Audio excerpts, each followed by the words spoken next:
In a bold move towards eco-friendly policing, the Toyota bZ4X takes center stage in London's parks. The all-electric SUV steps into a blue light role, joining the Royal Borough of Kensington and Chelsea's Parks Police. This zero-emission powerhouse now patrols over 28 parks, open spaces, and even provides community support.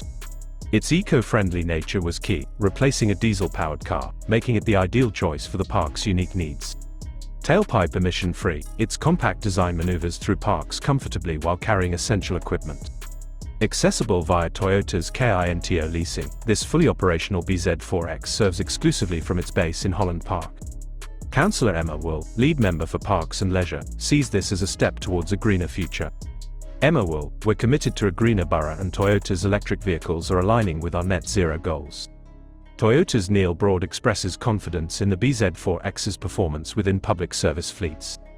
Neil Broad, with its quality and eco-credentials, the bZ4X will undoubtedly serve the borough and other public service fleets.